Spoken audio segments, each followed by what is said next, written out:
여러분과 함께 2월 1일부터 그동안 한 1년 정도 하지 않았던 녹화방송을 다시 재개하게 되었습니다. 오늘은 2월 1일 본문 바로 들어가서 설명을 하겠습니다.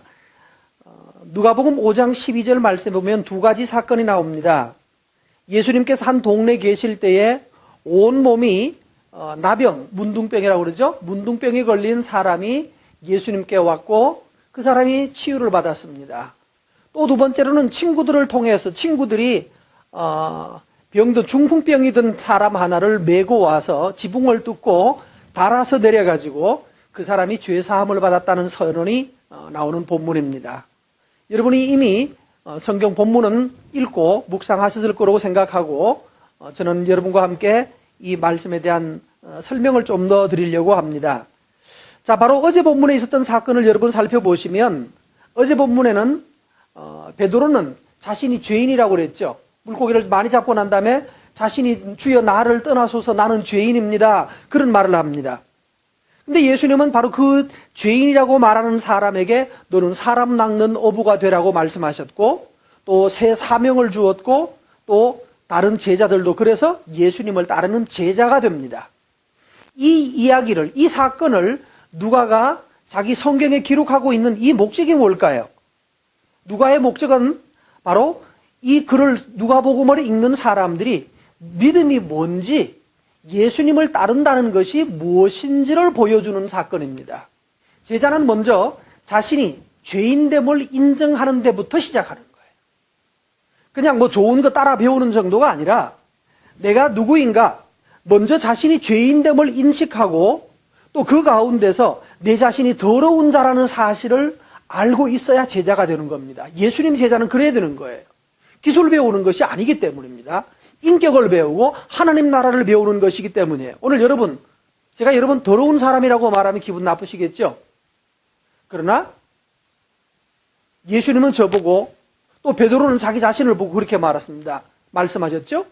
주여 나를 떠나소서 나는 죄인입니다. 나 더럽습니다. 난 죄인이라는 말과 더럽다는 말은 같은 말입니다.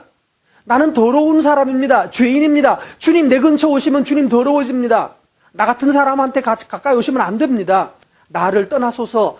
이 고백을 할 때에 예수님이 너 내 제자 되라고 그랬어요. 오늘 성도 여러분, 형제 여러분, 자매 여러분, 여러분은 스스로 죄인임을 인정하실 수 있겠습니까? 정말 내가 얼마나 더러운 사람인지, 얼마나 내 속에서 죄가 용솟음쳐 올라오는 사람인지 인정하실 수 있겠어요? 바로 이걸 인정한 사람이 오늘 성경에 나오는 15장, 오늘 본문에 나오는 나병 환자입니다. 예수님은 병을 고쳐주신다. 그거 믿는 게 참된 믿음이 아닙니다. 이 나병 환자는 예수님을 주님이라고 불렀죠? 주님 그랬습니다. 주님이라고 불러요. 죄인이며 종인 병자는, 자, 다시요. 스스로 죄인이라고 알고 있고 스스로 종이라고 알고 있는 이 병자예요. 그래서 죄인이고 종이면서 죄인인 이 병자가 주인에게 뭐 해주세요 마세요라고 할 수 있을까요? 종이 주인에게 이렇게 해주세요 저렇게 해주세요라고 말할 수 없는 게 종이죠. 그래서 중요한 것은 주인의 뜻만이 중요합니다. 내가 낫고 싶어요, 나는 가고 싶어요, 나는 오늘 쉬고 싶어요, 이게 아니고 종은 스스로가 결정권을 가지는 것이 아니라 주인에게 다 맡기는 게 참된 종이잖아요. 그래서 뭐라고 그랬나요? 당신이 원하시면 깨끗게 하실 수 있는 것은 아는데 주여 원하시면 당신이 나를 깨끗게 하실 수 있나이다. 주인의 뜻에 따르는 것이 주인을 믿는 종입니다. 그리고 스승의 뜻에 따르는 것이 제자이죠. 치료 여부를 떠나서 주님의 뜻에 따르고 있습니까? 나를 복 주셔서 부자 되게 해주시는 그 여부를 다 떠나서 나를 치료해 주시든지 치료하지 않든지 나를 부자 되게 해주시든지 안 하든지 좋은 학교에 보내주든지 안 보내주든지 그걸 다 떠나서 여전히 그럼에도 불구하고 그 상관없이라도 주인을 섬기고 따르고 배울 뜻이 있습니까? 한국교회는 주인이신 예수님을 믿지 않는 것 같습니다. 예수님을 잘 믿는데 어떤 예수님을 믿는가 하면 능력 많은 병자를 고치는 의사 예수님, 부자 되게 해줄 수 있는 능력 있는 예수님, 내 문제를 해결해 줄 수 있는 능력 있는 예수님, 이런 예수님을 믿고 있습니다. 그래서 능력 있는 예수를 믿어요. 결국 현대 교회는 예수라고 하는 우상을 숭배하고 있는 것입니다. 의사 예수에게 헌금이라는 비싼 진료비를 내고 시간을 들여서 치료를 받고 축복을 받으려는 것은 잘못된 것입니다. 하나님께 권세와 영광과 능력이 하나님께 있다라고 고백하면서도 우리는 그 능력 나에게도 달라고 계속 요구하고 있습니다. 예수님이 시험 받을 때 뭐라고 그러셨죠? 내가 너에게 영광과 권세를 주겠다라고 말했을 때 예수님은 주 너의 하나님께 경배하고 예배하고 다만 오직 그를 섬기라라고 말씀하셨죠. 우리는 예수님을 따라갈 때 그분을 섬기고 그분에게 예배하기 위해서, 예수님께 예배하기 위해서 따르는 것입니다. 우리가 큐티하는 것도 뭐 때문에 하죠?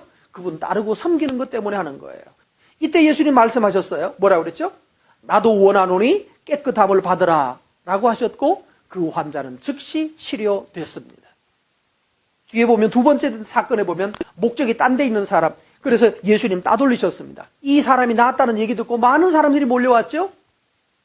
말씀도 듣고 치료도 받으려고 많은 사람이 왔는데 예수님 싹 숨어버렸습니다. 피해버렸습니다. 왜? 많은 사람들이 예수님께 가면 고쳐준다라고 믿었는데 왜 예수님 그거 원하지 않으셨어요? 피해버리고 가버리셨어요. 두 번째 나오는 사람들은 지붕을 뚫고 올라왔던 중풍병자 얘기도 같은 얘기입니다. 이 중풍병자가 예수님께 내려왔을 때 예수님이 그에게 한 말이 뭐였죠? 너의 죄 사함을 받았느니라 라는 죄 사함이라는 얘기를 합니다. 이게 무슨 얘기일까요? 병자가 병 낫고 싶어서 온 것이 아니라 이 병자는 그 말이 뭔가 하면 이 사람의 고민은 죄 문제였습니다. 어떻게 알았을까요? 아마 중풍병자의 친구들이 믿음이 좋아서 죄를 그냥 짊어진 채로 죽으면 너 지옥 간다고. 여러분, 병보다 더 중요한 것은 죄의 문제입니다. 이 사람이 그래서 죄 때문에 고민하고 왔거든요. 그랬더니만은 예수님이 죄 때문에 고민하면서 나 이렇게 살다가 병들어 살다가 이렇게 그냥 죽으면 어떡하나, 그 고민하고 온 사람에게 예수님 딱 오자마자 뭐라고 그랬어요? 너 죄 사함을 받았다라고 말씀하셨습니다. 결국은 친구들이 믿음 좋으면 본인하고 상관없이 구원받는 게 아니에요. 다른 가족들이 믿음 좋은 가족이 있으면 믿지 않는 사람도 가족의 믿음으로 대신 구원받고 치료받고 이럴 수 있다는 얘기하는 것이 아닙니다. 여기서 중요한 것은 뭔가 하면 이 환자가 친구들을 통하여서 예수님께 죄의 문제를 가지고 나왔고 그것 때문에 가지고 나오니까 예수님께서 치료해 주셨습니다. 낫게 해 주셨습니다. 근데 이 말 듣고 주변 사람들은 깜짝 놀랐죠. 아니 저 사람이 뭔데 죄를 사한다 만다라고 하느냐? 라고 하면서 문제가 되었습니다. 그러나 예수님은 죄를 사하시는 권세가 있는 바로 하나님이시기 때문에 죄 사하신 겁니다. 만약에 내가 중풍병자가 돼서 누워있다면 교회 가시겠습니까? 예수님께 가시겠습니까? 아니 중풍병까지는 아니고 몸살 기운이 있어가지고 너무 힘들어 이럴 때 그날은 교회 가시겠어요? 안 가시겠어요? 중풍병자는 스스로 움직일 수 없는데도 불구하고 앰뷸런스 불러가지고 예수님께 갔잖아요. 이게 믿음이라는 말이에요. 제가 하는 말이 무모하라는 얘기가 아니라 정말 주님을 향한 이런 사랑을 가지고 있는 사람, 이 사람을 주님이 기뻐하셨던 것입니다. 오늘 여러분 한번 적용해 보시죠.